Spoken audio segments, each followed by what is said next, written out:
The Assembly will hear an address by His Excellency Gustavo Petro Orrego, President of the Republic of Colombia.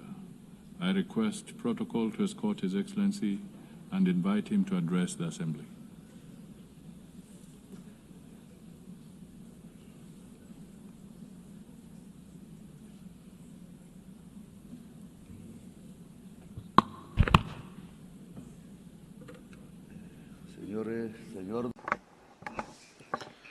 President of the General Assembly, this is my last statement as President here.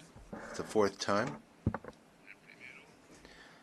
In my first speech, I announced that it was very likely that there would be conflicts in Ukraine and Gaza and in Palestine, and that I suggested that there be a peace conference, but those who don't have bombs or large budgets are not heeded here. Well, 4 years later,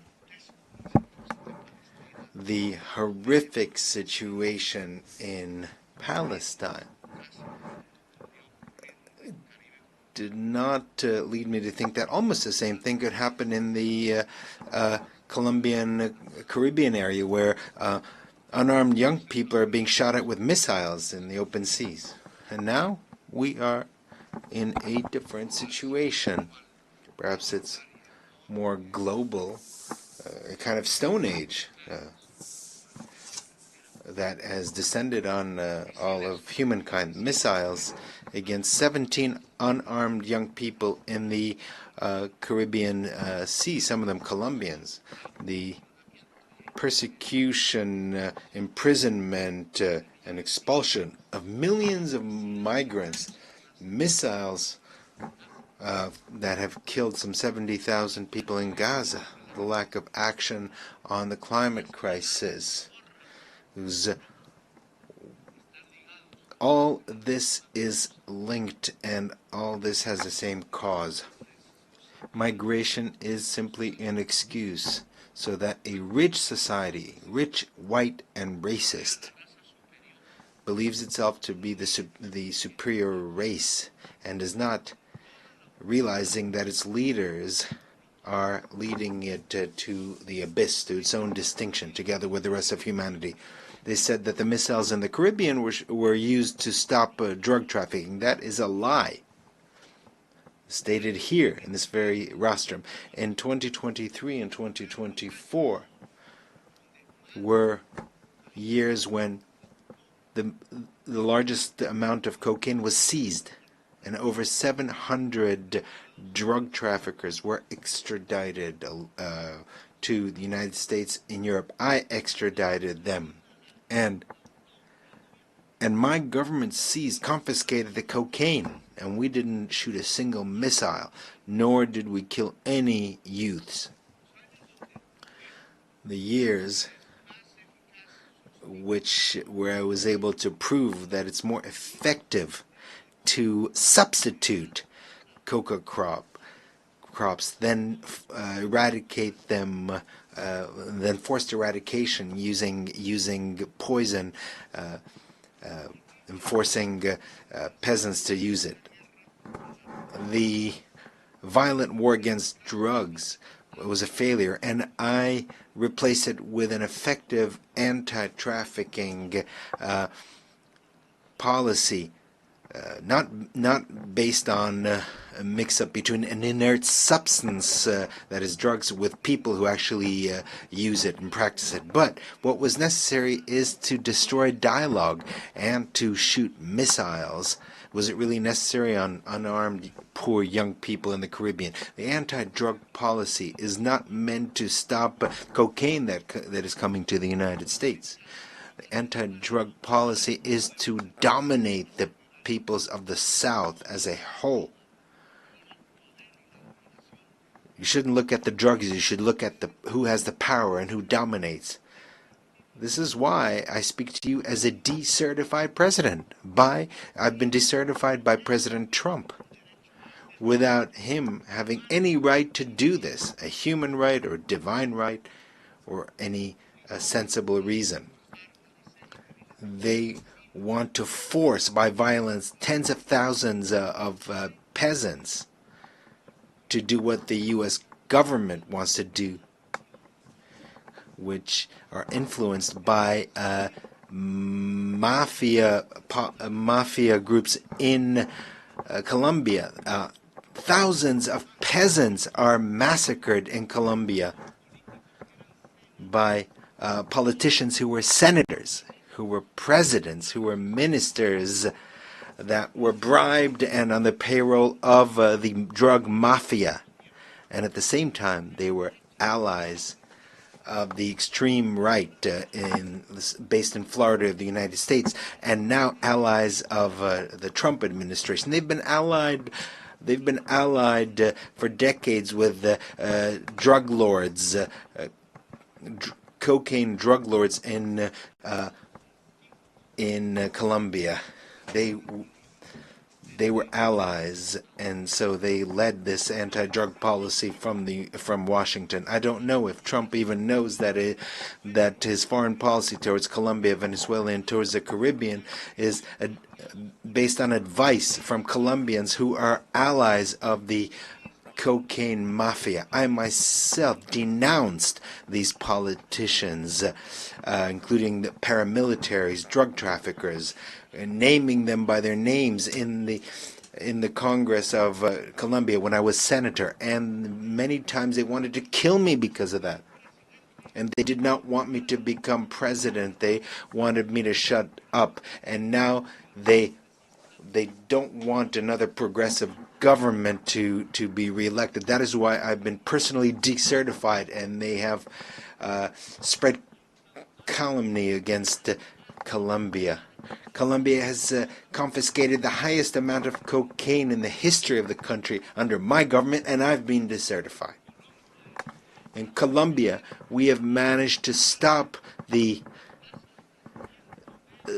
increase in the rate of expansion of coca crops that was 43% under the government of Duque, and has dropped to 3%. And Duque was not decertified.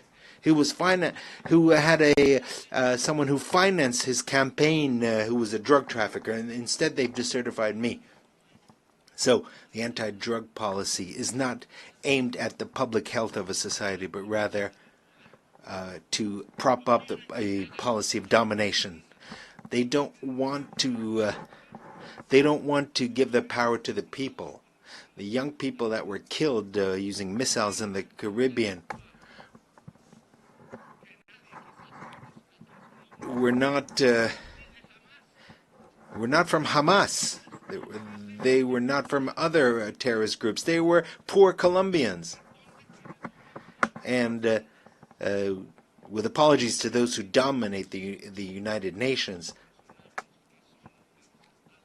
there should be criminal cases against those officials of the United States for doing this, including the utmost official, President Trump, that allowed the shooting of missiles against these young people who were simply trying to escape poverty.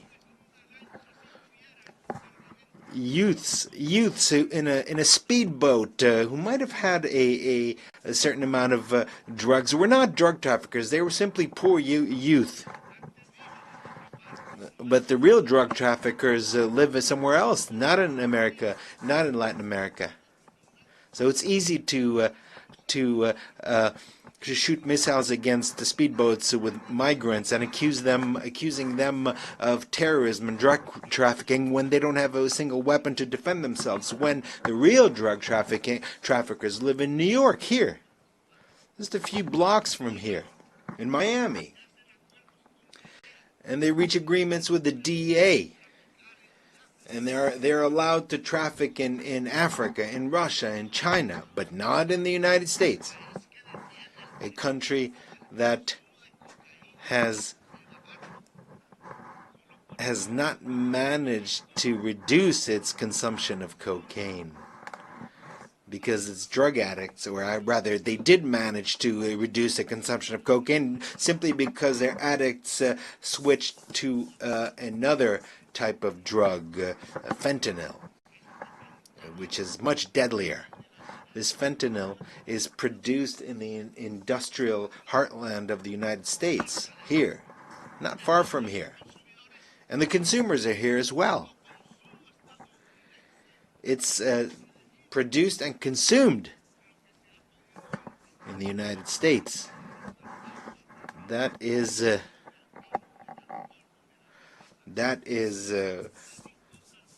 worst. They're addicted to fentanyl and to gasoline, the two main poisons of life in the world. And gasoline is even worse than fentanyl.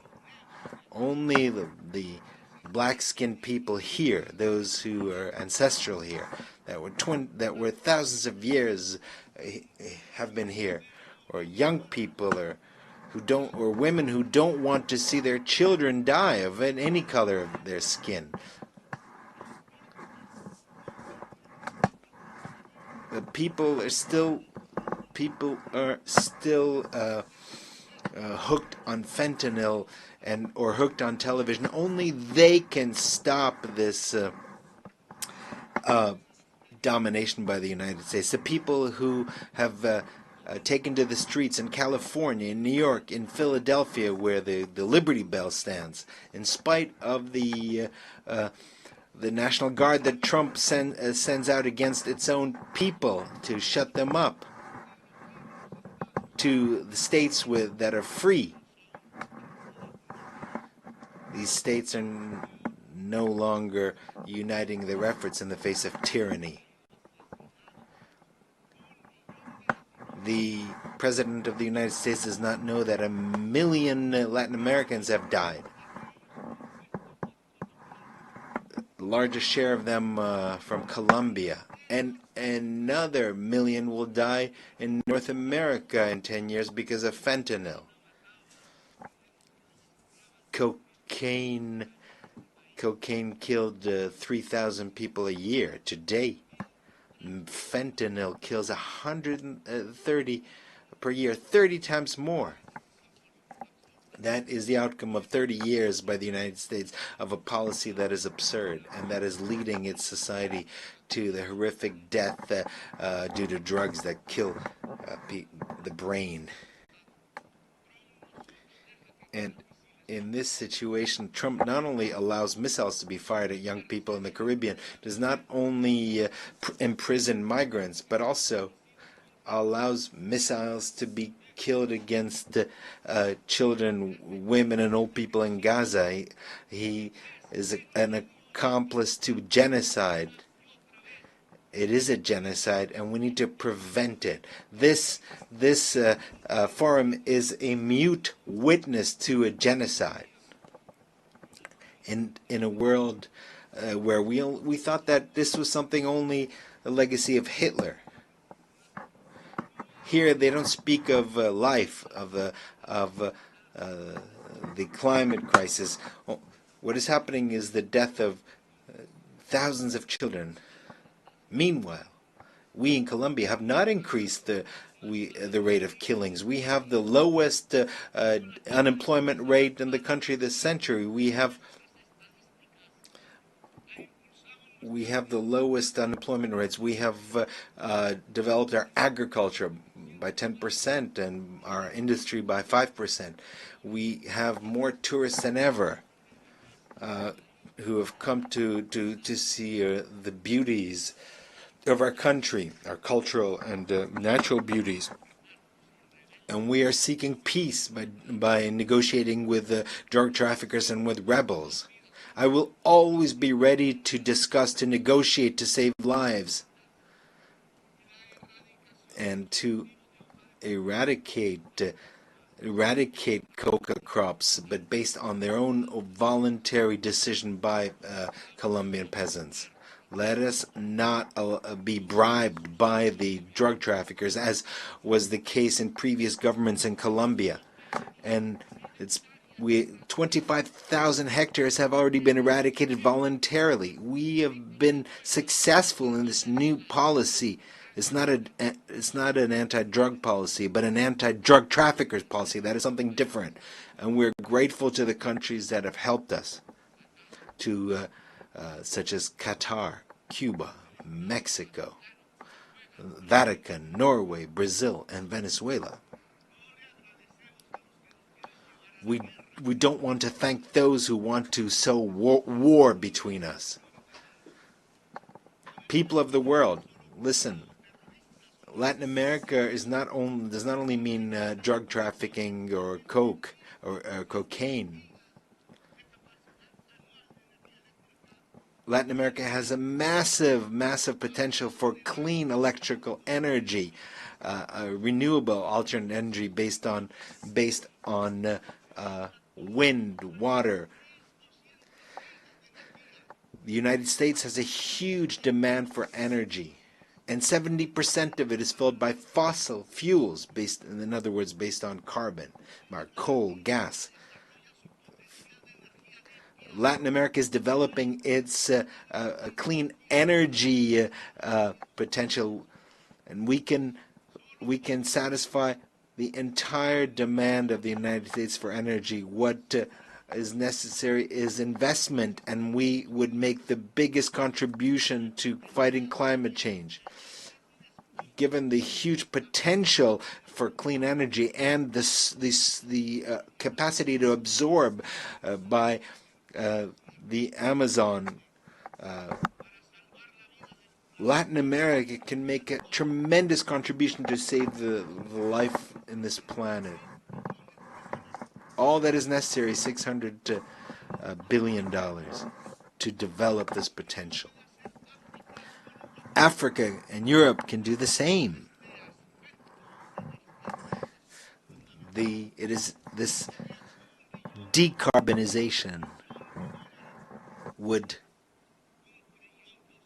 provide us with over $1.3 trillion. This is money that is already in the treasuries of the United States, Europe, and China, but not a dollar is spent because it's not profitable.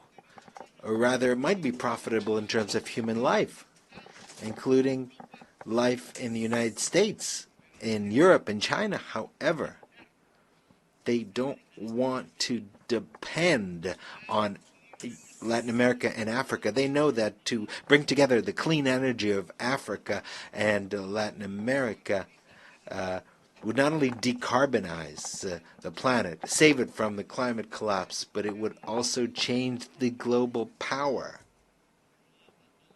which is discussed here, but that power is spoken in terms of bombs.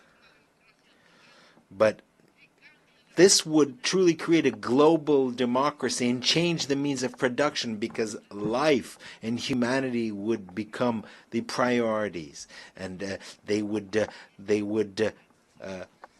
edge out greed. Greed is the poison of life. And Mao spoke of this, Chairman Mao. According to science, we have 10 more years until we reach a point of no return in terms of the climate. And once we reach that point, we won't be able to do anything. We will simply observe the disasters, and we'll feel them in our own families and cities. Because it will be irreversible. The extinction of life, extinction of human life there'll be an irreversibility of the process, and no technology, no political or social force will be able to do anything about it to stop this collapse. And we only have 10 years left. That is what science tells us. But here people don't believe in science.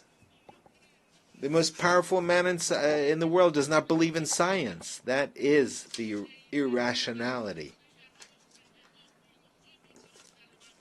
And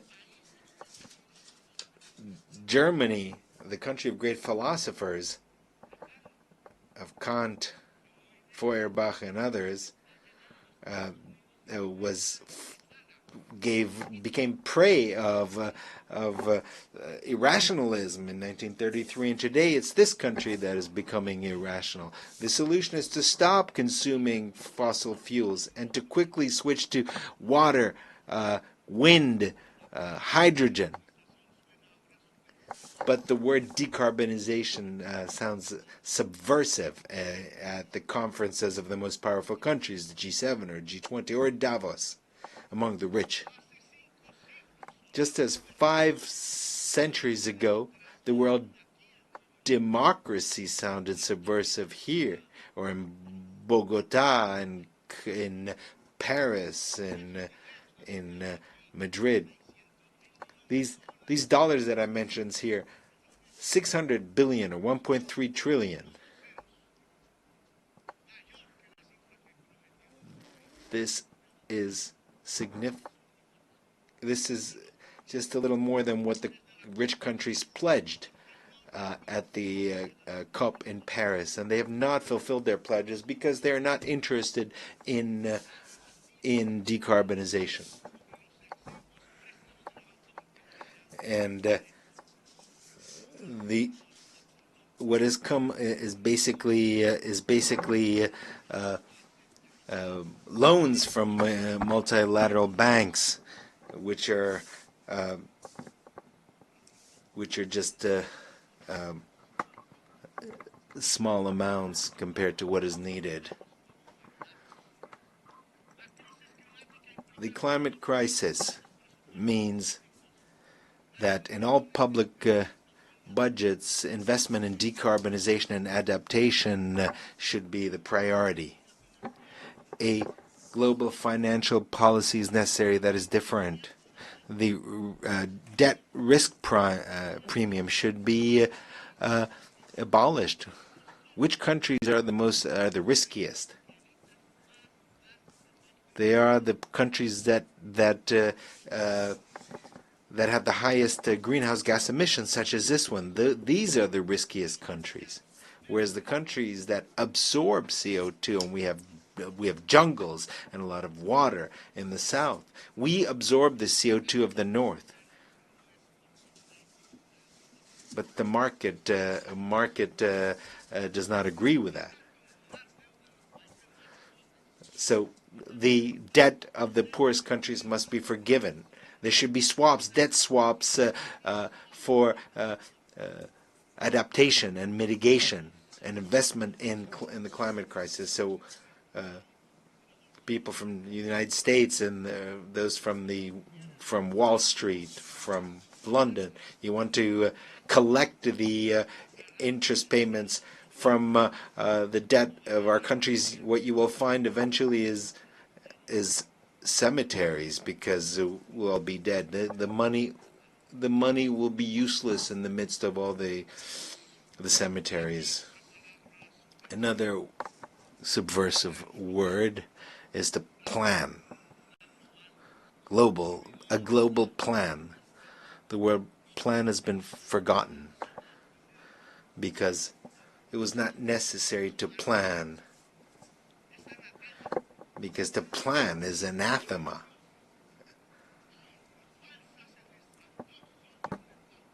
And there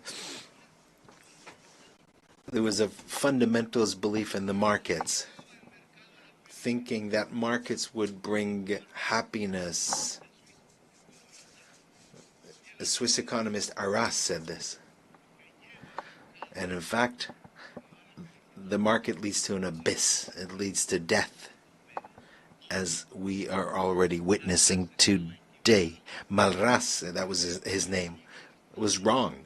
Neoliberalism was mistaken from the very beginning, and it's been guiding our countries for the past 50 years, based on completely erroneous formulas. The plans should be binding on national states. There should be a global democracy supervised by a Security Council that does not have the right to veto. Because we have to understand that the market will not resolve the the climate crisis because it has produced that crisis. It was capital, which is based on unequal relationship between those who own the means that create the carbon and those who work, who are salaried employees. And this is a system that has to produce more and more objects that the boss, the owner, has to sell. And the same thing for the production of fossil fuels. That is what has produced the climate crisis. Produce more, to consume more, to sell more, and thus create more carbon, more oil until we die. But this will not last forever because carbon and fossil fuels have reached the end, because that is perhaps will mean the end of capital in general, because if it's not the end of capital, it'll be the end of life. The owner of capital is an individual that has power. It's not a thing. It's not some kind of puppet. It is a human being with his greed, a slave to his greed. That is the individual who will seek to make sure that more and more oil is produced in their countries, even if it poisons his life, and continue to dig for more oil, even if it destroys the atmosphere and destroys life. So we have to choose either life or greed, either the Stone Age or local and global democracy, freedom or death, as Bolivar said. And that was his slogan, his red and black, white and white banner. Freedom red, death black, and possible peace white. That is what is necessary, is a revolution by the peoples of the world to overcome the climate crisis and not to allow this crisis to reach a global collapse. It is a revolution of the united peoples, of civilizations that need to engage in dialogue, more than states themselves. It is a revolution of entire humanity to save life on the planet, and perhaps with the cooperation of certain governments that want to support life. Today, the United Nations is experiencing a crisis, and there's a need to transform it. Today, we have nation-states gathered here who no longer have power, and that no matter how much they vote, they are ignored, because the nation-state has also reached its decadence, its ultimate fall. Because capital has become global. It's not contained in a state. Socialism was supposed to be global, but Stalin, in fact, in Yalta, condemned a global revolution that was occurring in Spain and in Greece, and it might have occurred in Latin America and other places.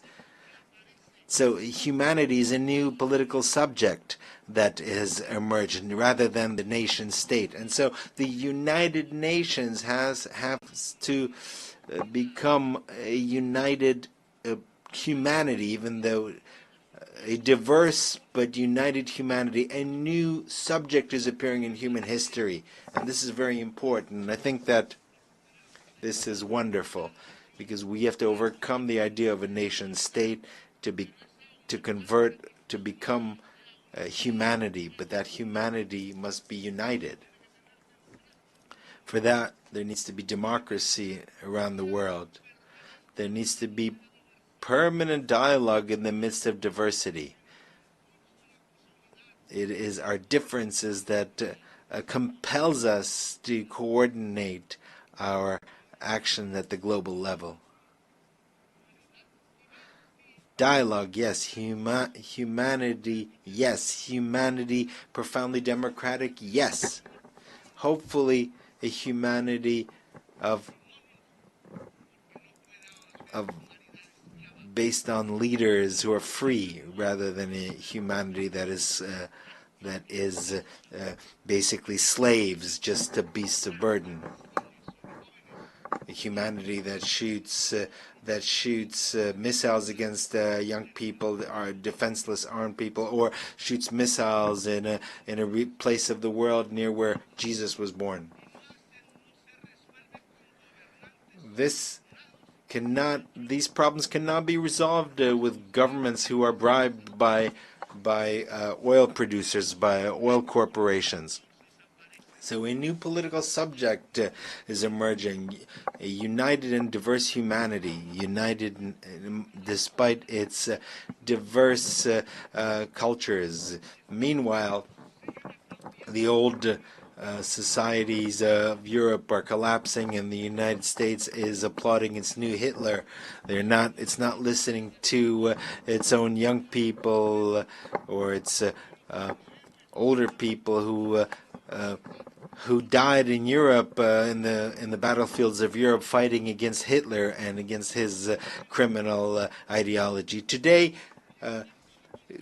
the same thing is being done as Hitler did, building concentration camps for migrants.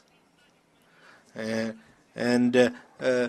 stated that migrants are of an inferior race, and they blame them, just like Hitler blamed the Jews. They call them drug traffickers and thieves, whereas the majority of drug traffickers are blonde and have blue eyes, and they keep their fortunes in the largest banks in the world. And they don't live in Bogota or in Gaza. They live in Miami. They are neighbors of President Trump. They live in Dubai or in Paris or London. They don't live where there's poverty. But the missiles are fired against those where there's poverty. Tren de Aragua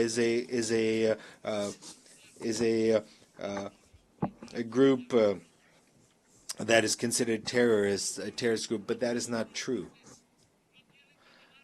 Migrants are not criminals. They should not be put in concentration camps, expelled and chained up. Immigration is not immigration is due to a blockade against countries like Iraq or Cuba. Immigration is a result of the impoverishment of many countries because of their indebtedness, because of wars unleashed by the United States and Europe to grab their oil. Immigration is a consequence of a climate crisis that leaves the tropics without water and destroys the environment. The solution to migration is very different from missiles or prisons or camps. There is no higher race. There's no supreme race.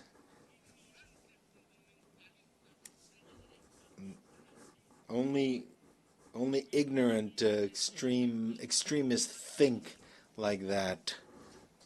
All of humanity is made in God's image. They use immigration as a scapegoat to do nothing against the climate crisis, which will put an end to life. They use immigration to get the votes of the whites, but what is necessary is to put an end to the consumption of CO2 and oil, and stop drilling and drilling and drilling for oil.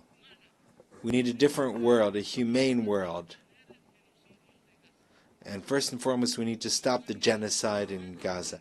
Humanity cannot allow a single day more of this genocide, or for the genocidal Netanyahu and his allies in Europe and the United States to continue. The United Nations must uphold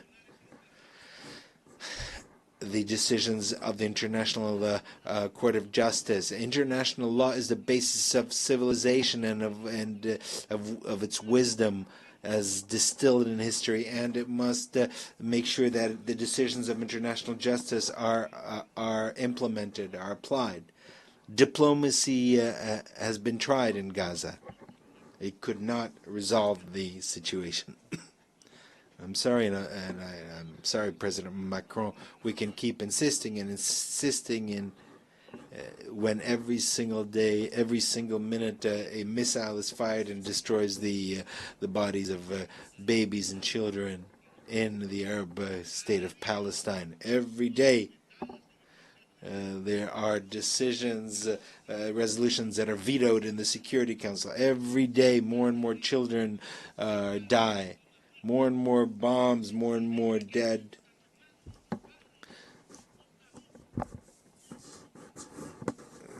Perhaps those who do this, who shoot this, are robots. Maybe they don't have their own children. They're not human.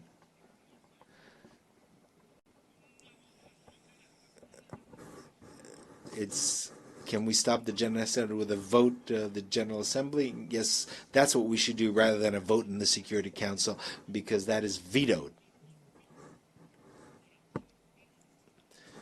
United for peace for Palestine. We should establish a peacekeeping force to protect. What's necessary today are words, not blue helmets that are often lack training, and they're not ready to do this. No, what we need is a powerful army of countries that do not accept genocide. That is why I invite nations of the world and their peoples, most importantly, as a integral part of humanity, to bring together weapons and armies and to defend Palestine. I invite the armies of Asia and the brave people, the brave Slavic people who defeated Hitler, and the Latin American people of Bolivar, of Garibaldi, and others. I think there's enough. We've had enough words. Today, the time has come to use the slogan of Bolivar: "Freedom or death," because Washington and NATO are killing democracy, and they are spreading totalitarianism at the global level. We need to raise the red and black banner flag.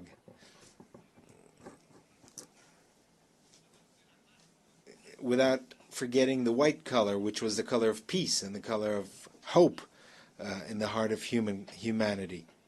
The United States no longer teach democracy, but rather kill democracy, especially among its immigrants, filled with greed. The UN should begin its change by stopping the genocide in Gaza with a army of liberation and salvation, and there should be a decision here taken in the General Assembly without any veto. After Gaza, we can start working on decarbonization so that we can found a truly global democracy and a new Security Council can be established without any vetoes, and where its decisions would be binding, and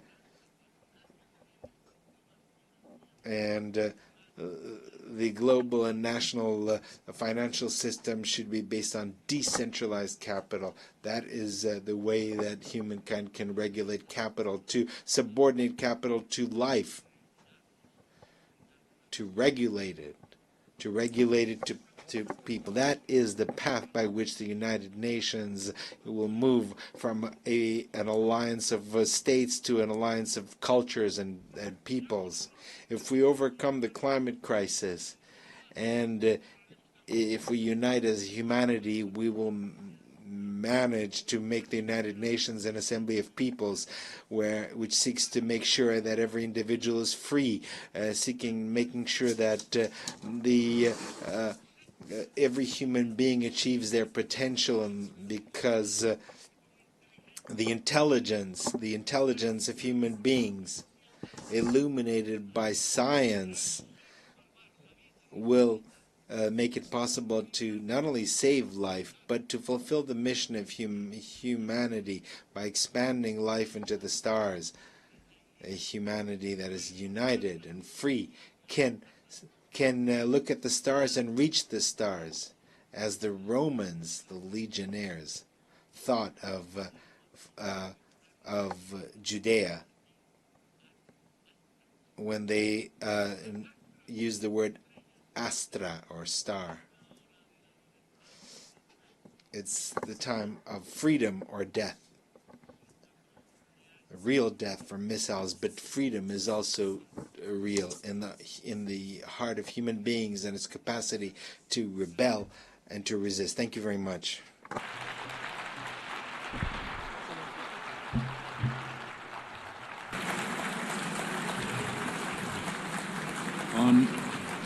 On behalf of the Assembly, I wish to thank the President of the Republic of Colombia.